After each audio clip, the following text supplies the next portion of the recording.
성도가 살아야 하는 영적 예배에 대해서, 거룩한 산제사의 삶에 대해서 계속해서 우리가 나누고 있습니다.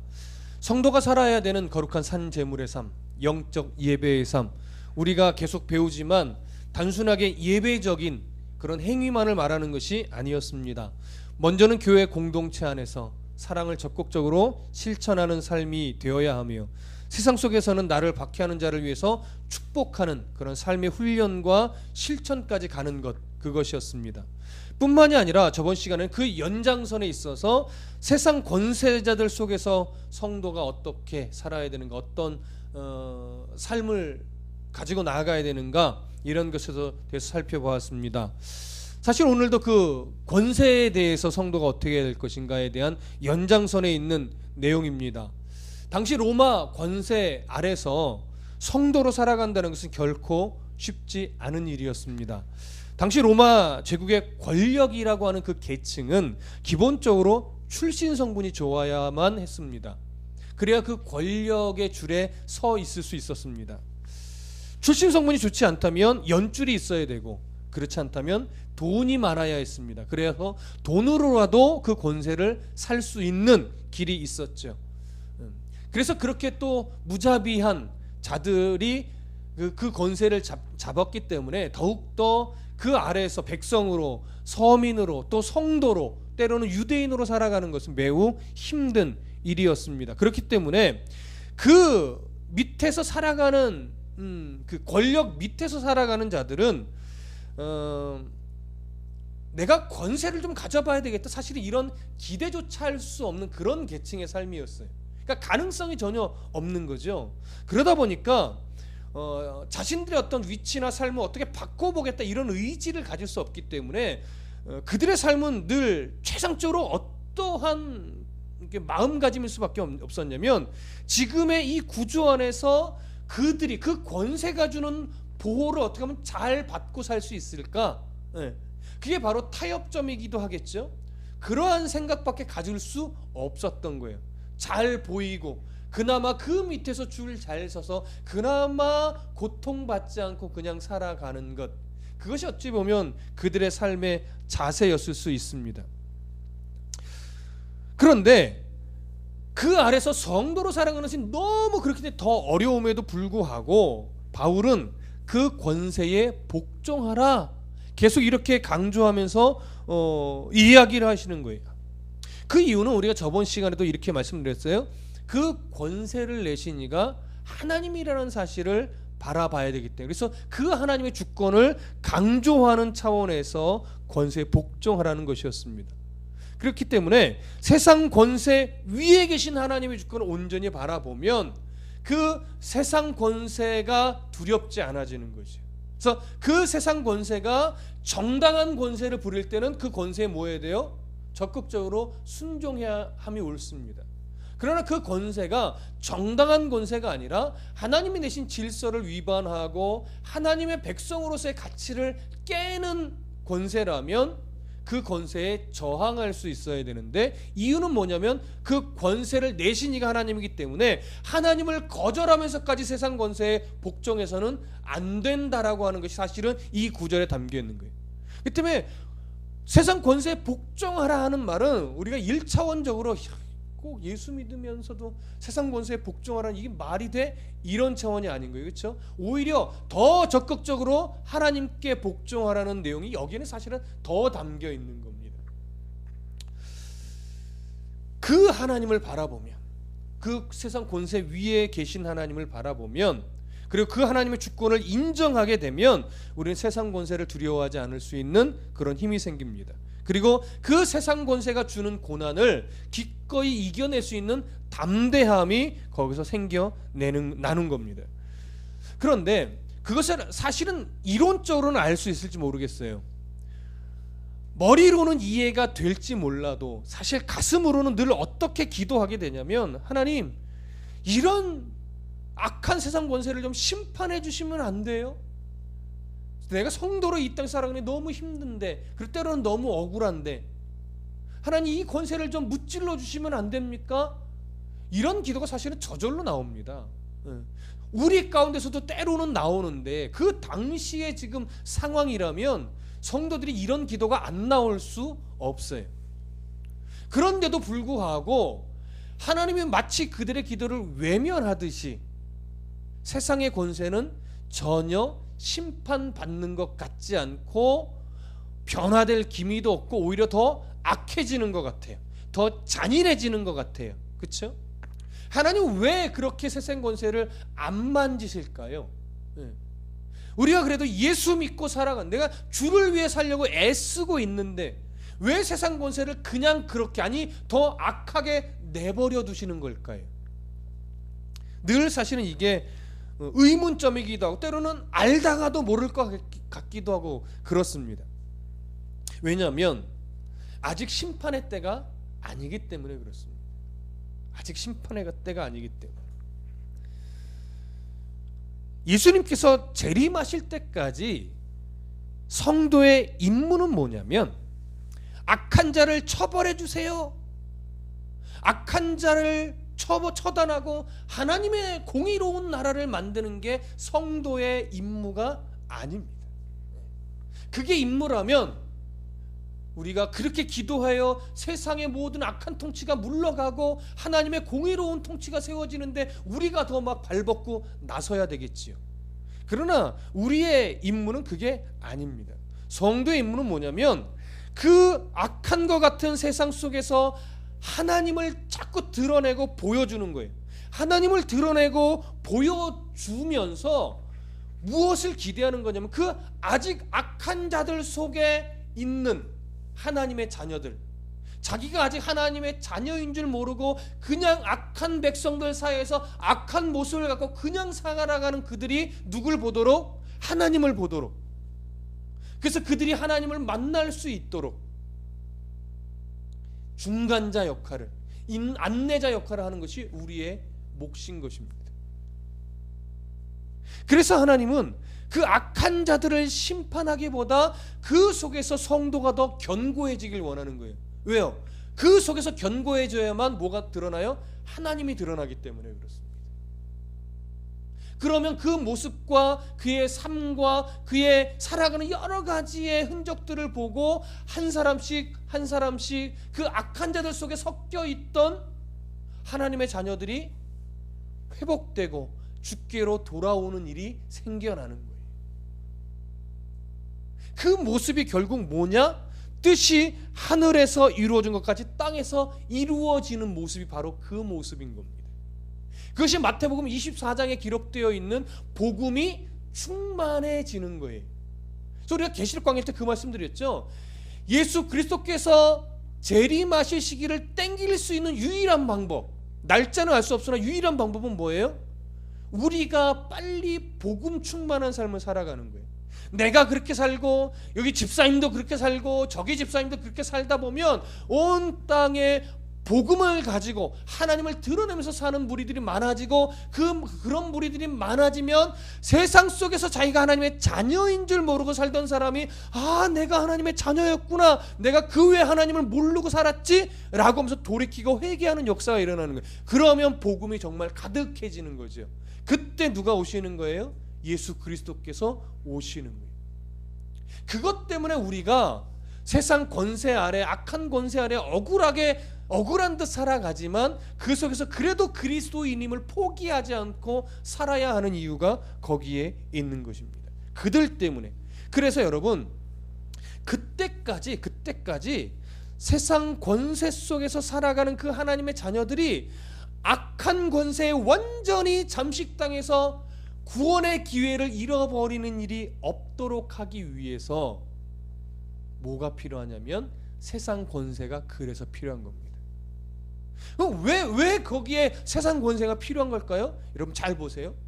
기본적으로 권세라고 하는 것은 뭐냐면 무슨 기준을 갖고 사용되는 거냐면 법이라고 하는 기준을 갖고 기본적으로 사용되어지는 거예요.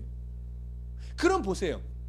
어느 나라든 기본적으로 세워진 법이라고 하는 그 법은요, 하나님이 내신 질서에 위배되는 경우가 많을까요, 적을까요?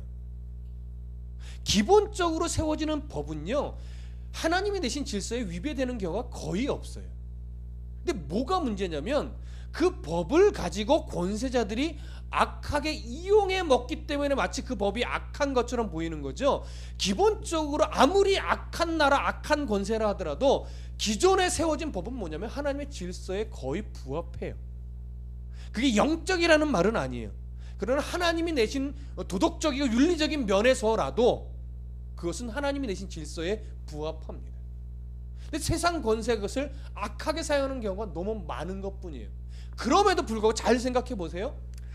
악한 권세라 할지라도 그 법의 기준을 악하게 이용해서 자기 배만 불리는 자라 할지라도 그 사람이 나쁘긴 해도 세상 가운데 그 법을 지켜내면서 선을 권장하고 악을 규제하는 역할은 있을까요, 없을까요? 그래도 있어요, 여러분.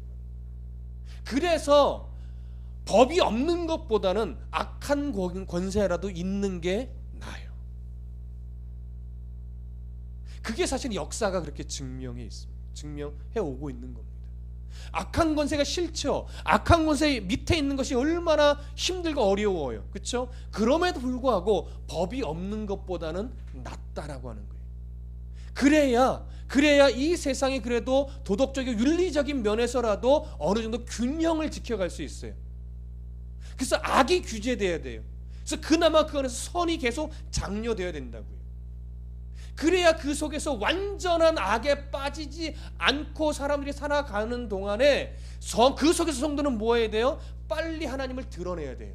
그럼 아직 악에 완전히 잠식당하지 않은 그 가운데 하나님의 자녀들이 그 하나님을 만나고 하나님을 바라보고 하나님을 깨닫고 돌이키는 역사가 일어나는 거예요. 그래서 악한 권세에라도 복종할 수 있어야 되는데 그 권세에 복종한다는 것에 대해서 우리가 조금 더 구체적으로 이제 계속 살펴보고 있는 겁니다. 자, 4절을 한번 나같이 읽어볼까요? 4절 시작. 그는 하나님의 사역자가 되어 네게 선을 베푸는 자니라. 그러나 네가 악을 행하거든 두려워하라. 그가 공연히 칼을 가지지 아니하였으니 곧 하나님의 사역자가 되어 악을 행하는 자에게 진노하심을 따라 보응하는 자니라. 여기 보니까 이해하기 어려운 말을 해요, 바울이. 그는 하나님의 뭐가 돼요? 사역자가 돼요. 이게 사역자라고 표현을 해버리니까 이게 뭐 세상 권세가 선지자도 아니고 무슨 제사장도 아니고 영적인 지도자도 아니고, 여기서 말하는 그라는 것은 말하자면 로마 권세 같은 그런 이방 권세자들을 말하는 건데 기본적으로. 근데 그들이 하나님의 사역자야 이렇게 이해되면서 우리가 이해하기 어려워지는 거예요. 이것은 그런 의미가 아니라요, 하나님의 도구가 됐다라고 하는 거예요. 무엇을 위해서? 하나님의 선을 이루기 위해서 도구가 된 자들이라는 뜻이. 그래서 이것은 3절과 연결해서 우리가 이해를 해야 됩니다. 3절에는 뭐라고 돼 있어요? 다스리는 자들은 선한 일에 대하여 두려움이 되지 않고 악한 일에 대하여 된다라고 말해요. 그러니까 권세자들이 행할 것은 기본적으로 뭐냐면 선을 행하게 하는 거예요. 그리고 4절에 있는 것처럼 악을 행하거든 두려워하라. 무슨 말이에요? 악을 규제한다는 거예요. 그래서 기본적으로 하나님이 권세자를 내실 때 그 본질은 뭐냐? 바로 선을 장려하고 악을 규제하는 역할을 위해서 하나님이 세상 권세를 내었다라고 하는 것이죠. 비록 그들이 그 하나님이 내신 그 질서를 자꾸 벗어나서 악한 행위를 한다 할지라도 그들의 기본적인 책임은 뭐냐? 선을 장려하고 악을 규제하는 것. 그게 그들의 기본적인 책임이라는 거예요. 하나님이 내신 책임. 그래서 결국 그들의 악한 권세자라 할지라도 그 권세자들이 행하는 것을 잘 보면 그들은 마치 이렇게 행동합니다. 내가 가진 권세가 천하를 호령하는 것 같고 이제 내 마음대로 세상이 돌아가서 내 말 한마디면 막 누가 죽고 살고 내 말 한마디면 막 세상이 돌아가는 것처럼 여길 수 있으나 성경은 뭐라냐면 그리고 계시록에서 우리가 살펴봤지만 그들의 휘두르는 권세는 하나님이 그에게 허락하신 범위 안에서만 가능한 권세예요. 자기가 죽이는 것처럼 보일 수 있으나 그렇지 않습니다. 하나님이 허락하는 범위 내에서까지만 가능한 거예요. 그래서 그 악한 권세자도 결국 누구의 도구 역할을 하는 거냐면 하나님의 도구 역할을 하는 거예요. 그래서 그들이 하나님의 질서에 맞게 그들에게 권세를 주신 책임에 맞게 공의롭게 자기의 권세를 행한다면 그 권세는 하나님으로부터 어떤 근거를 가지면서 참으로 멋진 권세자가 될 거예요. 그러나 하나님이 내신 권세를 부여받았음에도 불구하고 공의라고 하는, 정의라고 하는 그러한 권세를 바르게 행하지 못하고 오히려 그 법을 이용해서 자기 배를 부리고 자기 권세를 확장하는 악하게 사용한다면 결국 그 권세는 뭐냐면 하나님께서 하나님의 백성들을 연단하게 만드는 단순한 뭐예요? 그냥 도구에 불과한 별로 가치 없는 권세가 되고 만다라고 하는 겁니다. 그 권세들 안에서 우리가 살아가는데 바울이 이제 5절에서 이렇게 말을 합니다. 함께 읽어보겠습니다. 시작. 그러므로 복종하지 아니할 수 없으니 진노 때문에 할 것이 아니라 양심을 따라 할 것이요. 굉장히 중요한 구절입니다. 바울이 뭐래요? 그렇기 때문에 권세의 본질이 이렇다라고 하는 것을 강조하면서 그러므로 복종하지 않을 수 없다. 그래서 이 얘기는 뭐냐면 복종할 충분한 가치가 있다 이거예요. 그런데 그 복종을 해야 하는데 복종하는 기준이 뭐냐? 진노 때문에 그 권세가 무서우니까 막 칼을 들고 덤벼드니까 순종하는 이런 게 아니라 양심을 따라 하라는 거예요. 양심을 따라. 그럼 이 양심이 뭐냐? 오늘 성경에 기록된 양심이 뭐냐? 개인적인 어떤 주관적인 그런 양심이 아니에요. 주관적인 어떤 개인의 양심을 말하는 것이 아니라 하나님의 말씀이 기준이 돼서 하나님이 기뻐하시는 것 그리고 하나님이 미워하시는 것이 기준이 되어서 하나님이 기뻐하는 범위 안에 있는 권세라면 기꺼이 뭐예요? 순종하라는 거예요.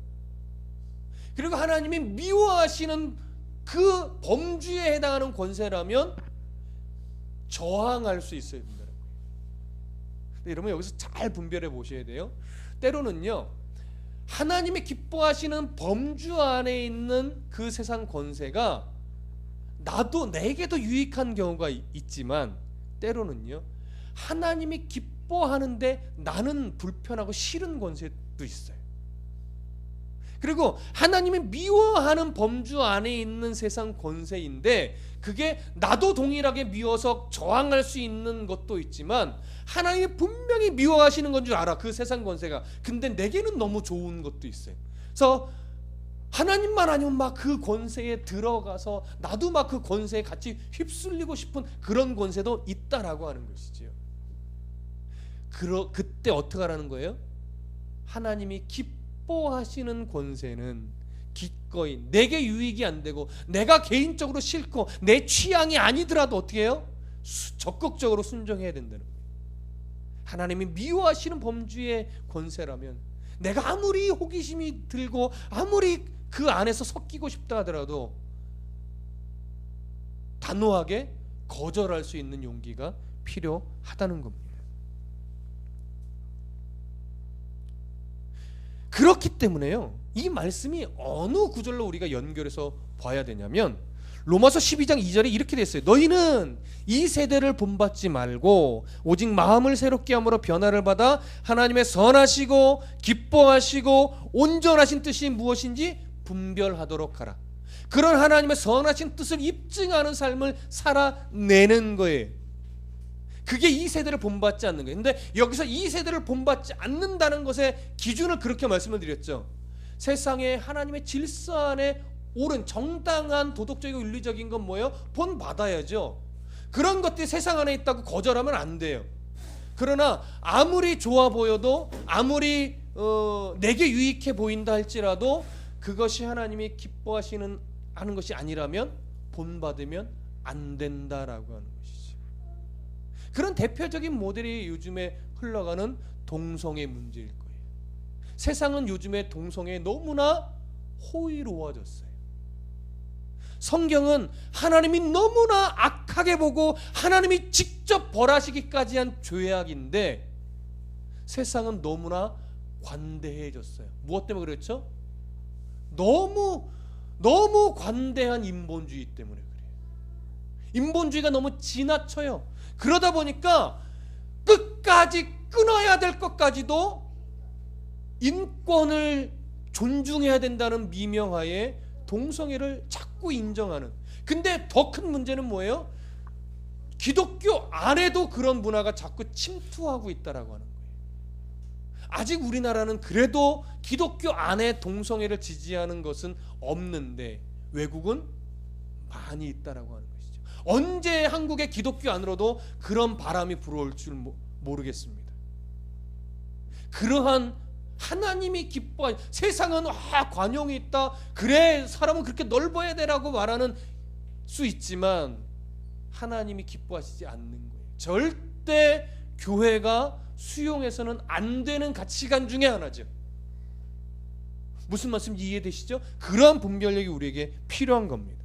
여러분, 성경에 보면 이런 삶을, 하나님이 기뻐하시는 것은 끝까지 수용하고 하나님이 싫어하는 것은 내 목숨을 걸더라도 단호하게 거절했던 그런 대표적인 인물들을 보는데, 그 첫 번째 볼 수 있는 인물이 뭐냐면 출애굽기 1장에 나와 있는 애굽의 산파입니다. 바로의 그 명령은요, 안 지키면 그냥 죽는 거예요. 근데 그 산파들이 어떻게 했어요? 바로보다도 누굴 무서워했어요? 하나님을 무서워했어요. 그래서 하나님이 주신 지혜였던 것 같아요. 지혜롭게 잘 처신해서 바로의 명령에 지혜롭게 저항했죠. 그래서 죽이지 않았죠. 이스라엘의 아이들을, 자녀, 유아들을. 그래서 하나님이 기뻐했습니다. 여러분, 이런 지혜가 필요한 거예요. 무조건 저항하는 것이 아니라요, 정당하게 하나님이 기뻐하실 만한 방법으로 그런 세상에 본받지 말아야 될 것들에 대해서 저항할 수 있는 성도가 돼야 돼요. 근데 때로는요, 너무 미련하게 저항하는 사람들이 있어요.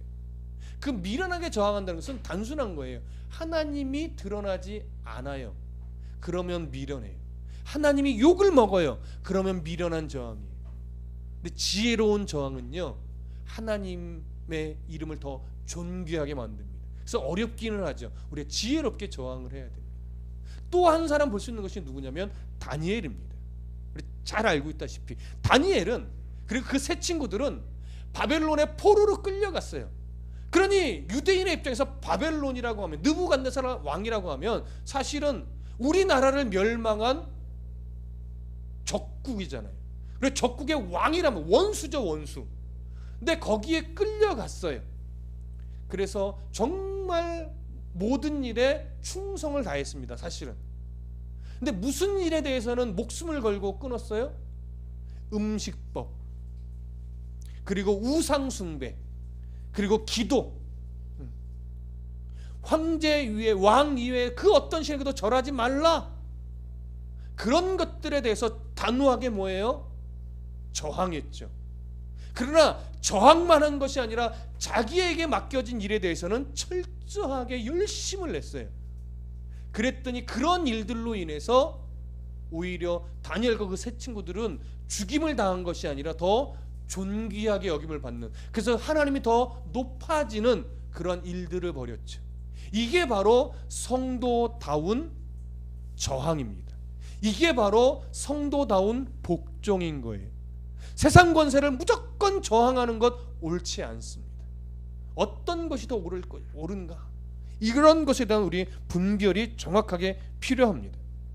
예수님도 빌라도의 권세 앞에서 혈기로 저항하지 않았어요. 오히려 목숨을 내어주는 방법으로 저항했죠. 그래서 실제로 목숨을 내어주면서 하나님이 원하셨던 구원을 이루어 내셨어요.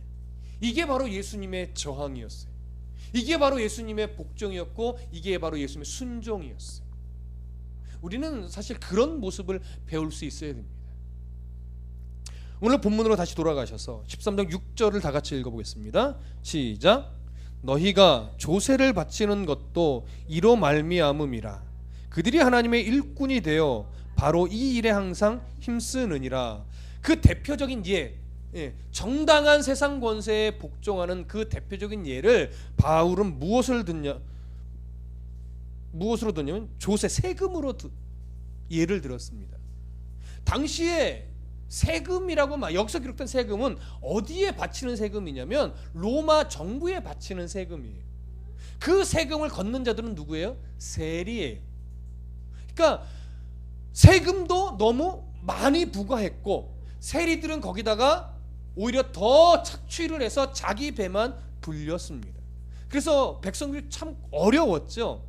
거기다가 어떠한 문화까지 있었냐면 유대인들, 기독교인도 다 마찬가지지만 유일신 사상이기 때문에 이교도 왕에게 세금을 바치는 것이 말이 되냐?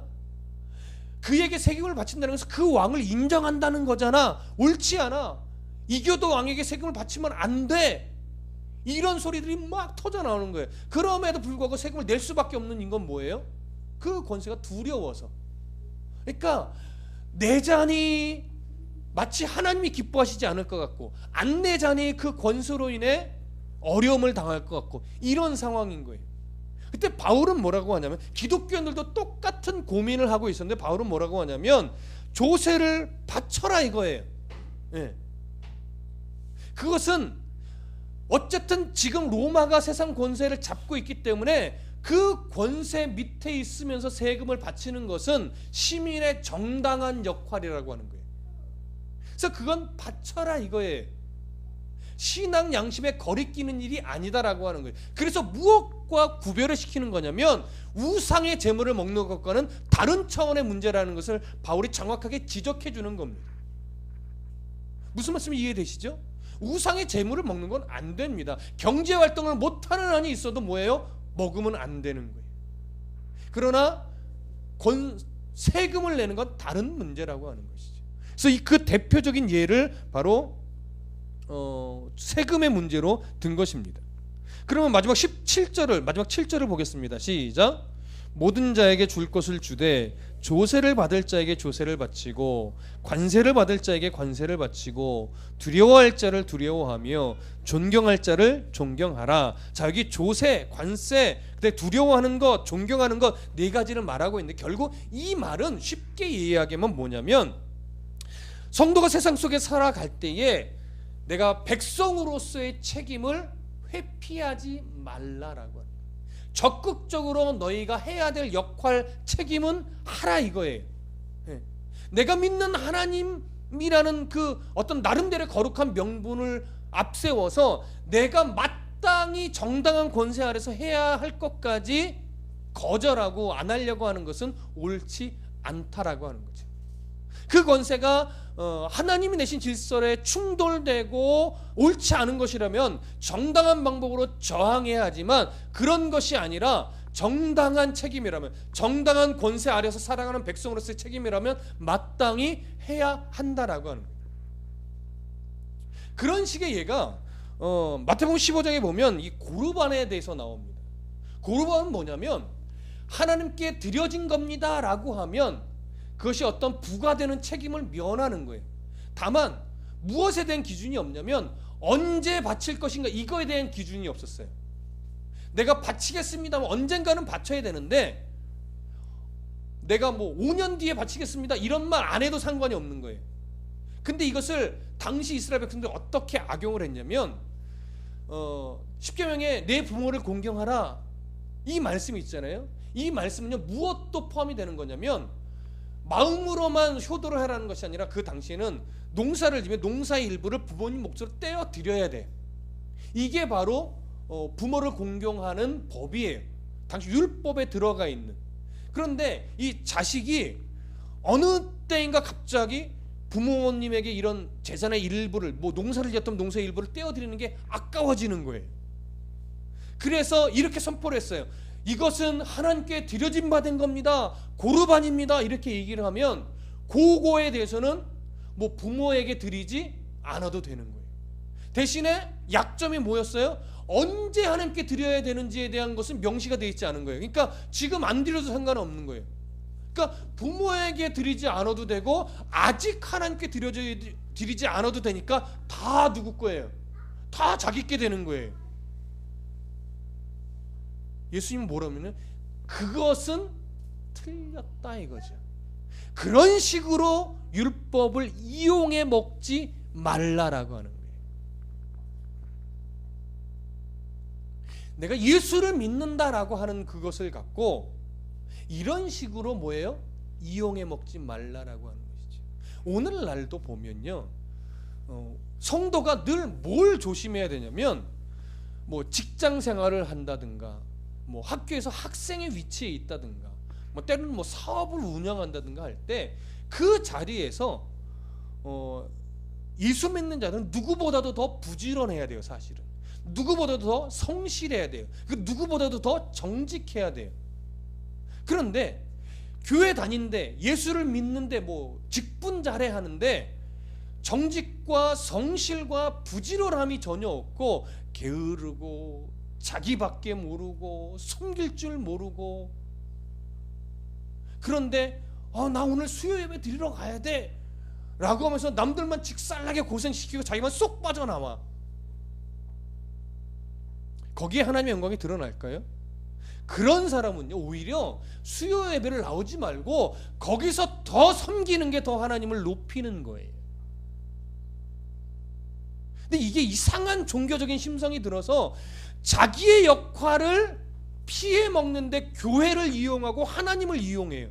그러니까 하나님의 이름이 더 존귀하게 여겨지는 것이 아니라 세상 속에 더 욕을 먹이는 꼴을 한다고요. 그러려면 예배 안 나오는 게 낫다고요. 왜 새벽 예배를 제가 막 강조하지 않습니까? 새벽 예배 안 드려도 된다는 이런 차원이에요? 아니라고요. 새벽 예배를 드리는 건 좋지만 그것으로 인해 직장에서 내가 오히려 덕을 끼치지 못한다면 충분히 자고 조금 더 일찍 직장에 가서 내가 말씀을 묵상을 하고 자기만의 새벽 예배를 5분간 드려도 그게 더 하나님이 기뻐하시는 일이라는 차원인 거예요. 그래서 여러분들이 새벽 예배를 못 나오더라도 제가 뭐라고 안 하는 거예요. 그리고 새벽 예배를 나와서 건강에 해칠 만한 사람이 있어요. 그런 사람들은 나오면 안 돼요. 오히려 그 시간에 더 충분히 잠으로 내가 건강을 회복하고, 그래서 다른 시간에 더 하나님께 예배하고 다른 곳에서 더 그리스도인다운 향기를 발해야 거기서 하나님이 드러나지요. 그게 바로 성도가 해야 될 위치요 책임인 거예요. 그런데 내가 교회에 또 예배에 또 교회 어떤 행사에 참여한다는 이유로 가정을 내팽개치고 직장일도 소홀히 하고 학생으로서 공부도 소홀히 한다면 그건 뭘 잘 모르는 거예요. 학생이 하나님 앞에서 거룩한 삶을 산다는 것은 뭐냐면요, 예배 생활도 바르게 해야 되지만 하나님 때문에 열심히 공부하는 거예요. 나는 공부하고 싶지 않은데 우리 하나님을 위해서 내가 삶을 드려야 하니까 하나님 때문에 열심히 공부하는 거예요. 그게 거룩한 삶이에요. 주부는요, 하나님을 열심히 바르게 예배하면서 무엇에 소홀히 하면 안 돼요?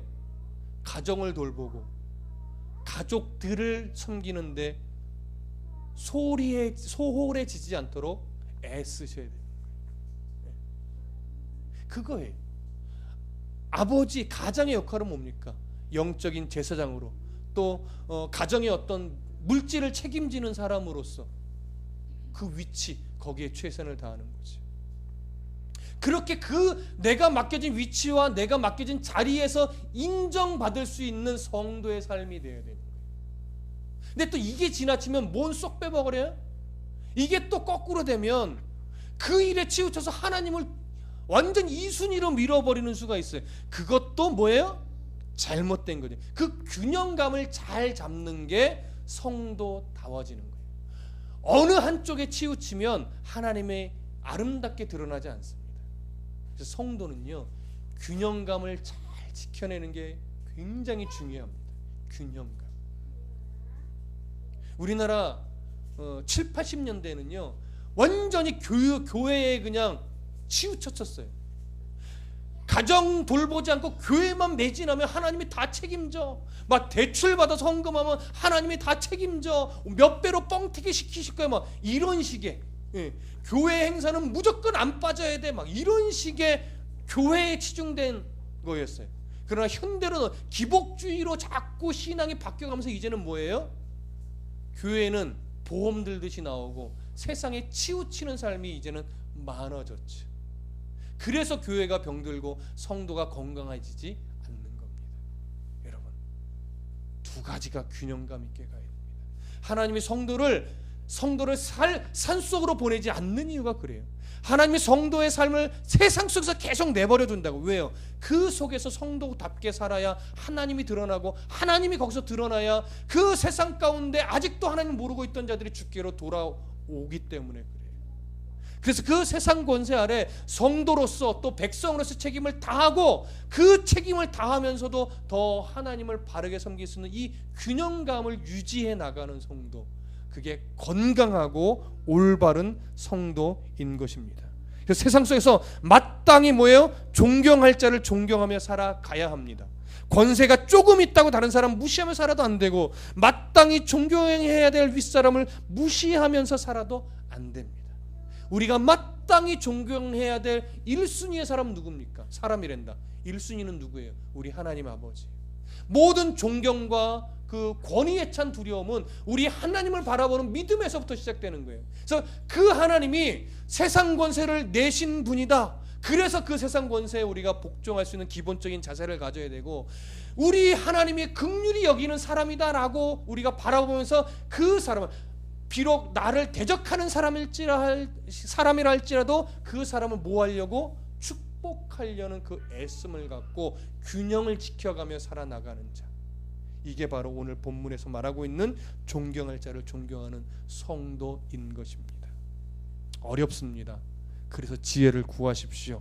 그러면 하나님이 도우실 것이고, 그 속에서 정말 여러분들 통해서, 일평생 여러분을 통해서 한 영혼이라도 어둠에 묻혀 있다가 하나님께로 돌아온다면 여러분들의 삶은 충분히 가치 있는 삶입니다. 100명 1000명 전도 못하셔도 상관없습니다.